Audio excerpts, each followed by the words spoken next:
feminista y otro machista. Feminista, machista. Oye, perdona que te diga. Claro, luego cada vez que va pasando no puedes repetirlo la misma esto que ha dicho el otro. Sí. Y uno llegó a decir el último, ya casi. Una mujer cuando reivindica sus derechos y los pone por encima del hombre, no sé qué, no sé cuál. Sí, feminista o machista. Ya me iba así.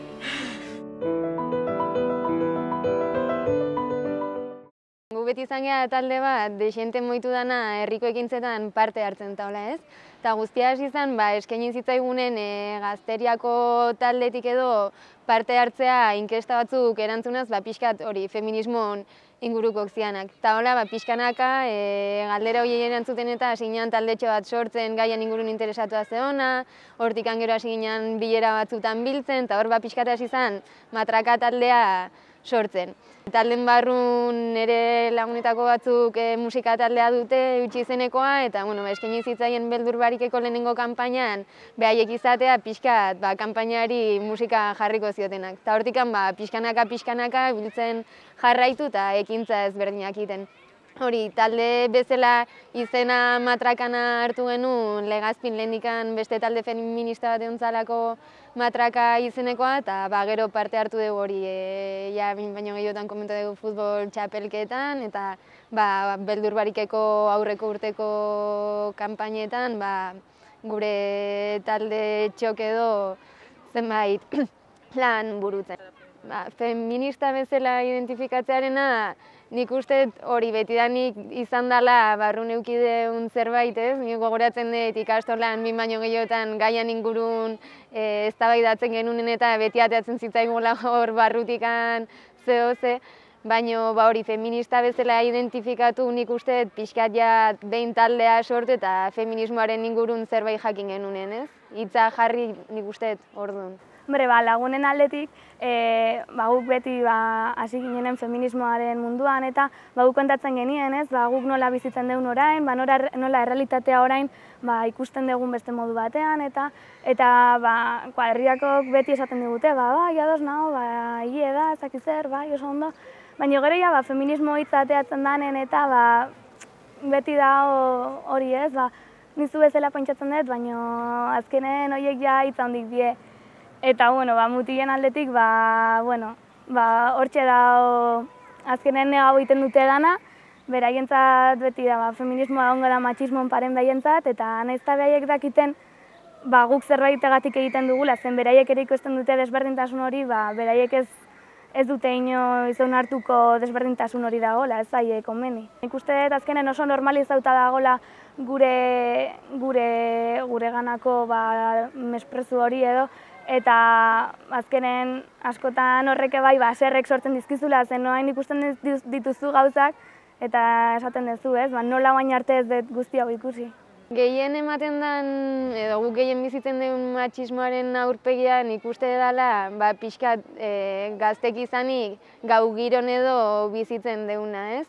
Emakumea izateagatik tabernetan ematen dian zenbait egoera inkomodo. Pixkanek hauta gauden dexentetan molestatzen gaituztelako, erantzuten duzu modu argi batetan, eta orduan hasten zaizkizu esaten lasai egoteko, abertze pasatzen zaizun, ez dizutela ezer txarrikin, eta zu, ez, ni lasai nago, baina utzi hola, eta... Matxismo txiki horiek edo, ez, jendea garrantzia ematen ez dizkion zea horiek, baina azkenen gaur egun dagoen gizarte honen funtsa edo oinarria dianak, ez, ze azken finen horien oinarrian eraikitzen da gainontzeko matxismo handioak edo horiek, ez? Emakumeen hitza edo lana edo nola gutxiesten da, nolako gauza sinpleak diranak, nola hainbesteko mina edo sortzen dute gure barnean edo. Mi hermano siempre llega tarde, bien que nunca le dices nada, ¿eh? A tu hermano nadie le va a hacer un bombo si se queda durmiendo por ahí. Ah, era eso. Las niñas bajo llave, no vaya a ser que las preñen. Sois todos unos machistas. A ver, ¿qué culpa voy a tener yo de ir a casa sola? Neska izatagatik beti esango dizkigute kontu zibiliez, bakarrik etorri, mutilekin bueltatzen bazea etxera hobe, eta azkenen guri sentiarazten digute zerbait gertatzen baldin bazaigu gure errua dela, osea, gu ibili behar gala kontuz, gu begirau behar dugula nondik goazen, eta azkenen hori gure anaiekin edo lehengusu mutiekin ez da ikusten. Beraientzat ondo pasa, ez berandu etorri, ondo portau eta gau ona izan. Autodefentsa ikastaroa egiteako maitenakin eta egia da gauza, tresna asko edo gauza askotaz konturatzen zehala, ez? Nola zure gorputzakin bai gauza asko esaten dituzula, ez? Ibiltzeako garaien edo batez ere hori, ez? Nola ibiltzean edo ez daukazula zergatikan beldurri izan behar, ez? Zu baldin bazea gai horri aurre egiteko edo. Sin ti no soy nada, una gota de... No puedo vivir sin ti, no hay manera.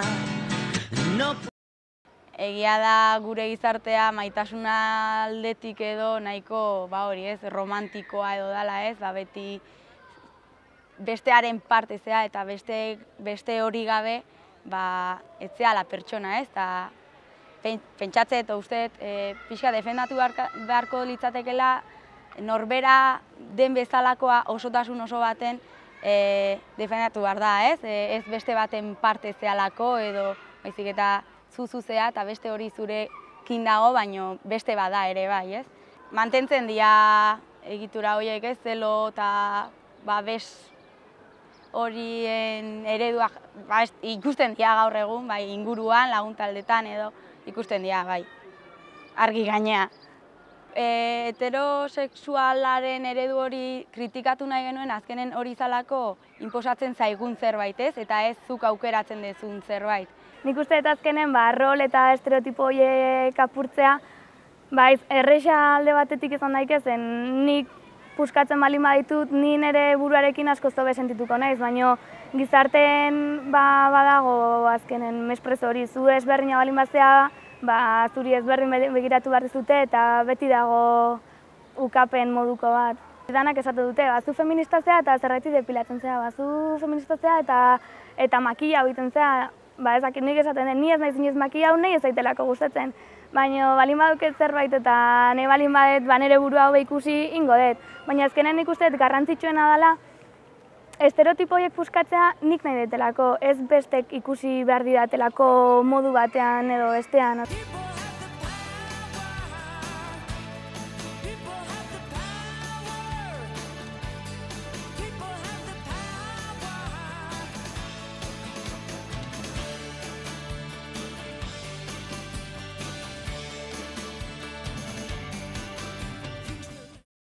Feminismoaz ikasi deun gauza garrantzitsuna hori izan dela, ez? Pixkat gure burutan konfiantza izatea eta lortu dugu hori, lehen egoera inkomodo baten aurren isilik egoten ginean igual, eta hain bagea gai horri erantzuna emateko eta dudai gabe guk pentsatzen deuna esan eta horrekin lasai aurrea jarraitzeko.